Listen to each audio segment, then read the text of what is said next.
2019 నుంచి 2024 వరకు తన పాలనలో జరిగిన పొరపాట్లపై మాజీ సీఎం జగన్ ఆత్మవిమర్శ చేసుకున్నారా?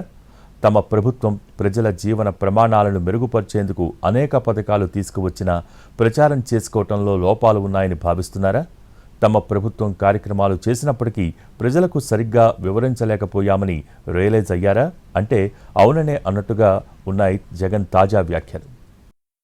వైసీపీ పాలనలో అమలు చేసిన అభివృద్ధి కార్యక్రమాలు ఆర్థికంగా, సామాజికంగా గణనీయమైన మార్పులు తీసుకొచ్చాయన్నారు మాజీ సీఎం వైఎస్ జగన్. అయితే ఈ విషయాలను ప్రజల ముందు బలంగా చెప్పలేకపోయామన్నారు. తమ లోపాలను గుర్తించి భవిష్యత్తులో మరింత ఎఫెక్టివ్ గా ప్రచారం చేసుకోవాల్సిన అవసరం ఉందన్నారు జగన్. ప్రజలకు మంచి చేయటంతో పాటు తాము చేసిన మంచేంటో కూడా వారికి అర్థమయ్యేలా చెప్పుకోగలగాలన్నారాయన. అభివృద్ధికి కట్టుబడి పనిచేసినప్పటికీ ప్రచార రీతుల్లో మెరుగుపడాల్సిన అవసరం ఉందని జగన్ ఒప్పుకున్నారు. తమ హయాంలో రాష్ట్రాన్ని మెడికల్ హబ్ గా తీర్చిదిద్దేందుకు ప్రయత్నించినట్టు చెప్పారు. 1923 నుంచి 2019 వరకు ఏపీలో కేవలం 11 మెడికల్ కాలేజీలు మాత్రమే ఉన్న విషయం గుర్తు చేశారు. చంద్రబాబు 3 సార్లు ముఖ్యమంత్రిగా పనిచేసినప్పటికీ ఒక్క మెడికల్ కాలేజీ కూడా రాలేదన్నారాయన. 1923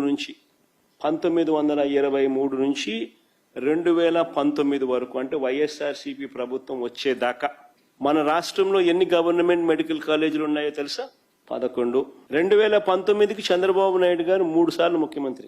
అంటే మా ప్రభుత్వం రాక మునుపు 2019 నాటికే చంద్రబాబు నాయుడు అప్పటికే 3 సార్లు ముఖ్యమంత్రి.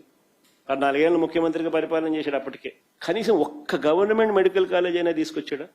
2019లో వైసీపీ ప్రభుత్వం వచ్చాక ప్రతి జిల్లాకు ఒక మెడికల్ కళాశాల ఏర్పాటుకు కృషి చేశామన్నారు. తాము మొదలుపెట్టిన 17 మెడికల్ కాలేజీల్లో 7 క్లాసులు కూడా మొదలు పెట్టామన్నారు. ఈ కాలేజీల భూములు, బిల్డింగ్స్ విలువ పెరిగాయని, భవిష్యత్తులో ఈ 17 మెడికల్ కళాశాలల విలువ 1,00,000 కోట్లకు చేరటంతో పాటు లక్షల మంది ప్రజల ప్రాణాలకు భరోసా ఉంటుందన్నారు. ఆరోగ్యశ్రీ కూడా సరిగ్గా నడపలేక 15 నెలలుగా నెట్వర్క్ ఆసుపత్రులకు 4,500 కోట్లు ప్రభుత్వం బాకీలు పెట్టడంతో వారు బోర్డులు తిప్పేశారన్నారు. ఎవరిని మోసం చేయాలని ఇలా చేస్తున్నారో కూడా అర్థం కావటం లేదని, ఆరోగ్య రంగంలో తాము చేసిన కీలక సంస్కరణలను ప్రజల నుంచి చెరిపివేసేందుకే ఎన్నో దారుణాలు చేశారన్నారు. విలేజ్ క్లినిక్, ఫ్యామిలీ డాక్టర్ కాన్సెప్ట్లను నిర్వీర్యం చేశారని, కొత్తగా ప్రభుత్వ కళాశాలల్ని ప్రైవేటు పరం చేస్తున్నారని ఆరోపించారు. ఇలా ఎక్కడ చూసినా కూడా రాష్ట్రంలో దోపిడీయే కనిపిస్తాం. చివరికి ఇంకా దోపిడీకి పరాకాష్ట ఏమిటి అనంటే ఈ 17 మెడికల్ కాలేజీలను కూడా స్కాములు చేస్తూ అమ్మేయడం. ఇది క్లైమాక్స్. నేను ఇవాళ చంద్రబాబు నాయుడు గారికి ఒకటే చెప్తా ఉన్నా, ప్రైవేటీకరణను మేము అడ్డుకుంటాం, అన్ని రకాల పోరాటాలు చేస్తాం. మీ నిర్ణయాన్ని వెనక్కి తీసుకునేంత వరకు ధర్నాలు జరుగుతాయి, ర్యాలీలు జరుగుతాయి, దీక్షలు జరుగుతాయి, నిరసనలు చేస్తాం. నేను కూడా అక్కడక్కడ పార్టిసిపేట్ కూడా చేస్తా. తమ హయాంలో చేసింది ఎక్కువ, చెప్పుకుంది తక్కువ అని, చేసిన మంచిని కూడా సరిగ్గా చెప్పుకోలేకపోయామని ఒప్పుకున్నారు జగన్. చేసింది చెప్పుకోవటం కూడా తమకు చేత కాలేదని క్లారిటీ ఇచ్చే ప్రయత్నం చేశారు.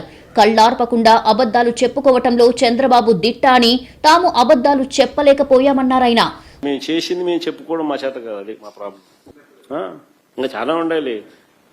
తిరుపతిలో చైల్డ్ పీడియాట్రిక్ సెంటర్ ఫొటోసు, ఇంకా ఐటీడీఏ పరిధిలో కట్టిన హాస్పిటల్స్, ఇంకా ఇవన్నీ ఇంకా చాలా రావాల. మా వాళ్ళు ఇంకా గేర్లేక ఇంకా ఇప్పటికి కూడా గేర్లేక రాలేకుండా. మొత్తంగా జగన్ వ్యాఖ్యల్లో తాము ఎక్కడ వెనకబడ్డామనే రియలైజేషన్ కనిపిస్తోందన్న విశ్లేషణలు వినిపిస్తున్నాయి. అది గుర్తించే చేసిన అభివృద్ధిని చెప్పుకోలేకపోయామనే భావనలో జగన్ ఉండవచ్చని భావిస్తున్నారు. మరి రాబోయే రోజుల్లో జగన్ ఏం చేయబోతున్నారు, ఎలా వ్యవహరించబోతున్నారు అనేది చూడాలి.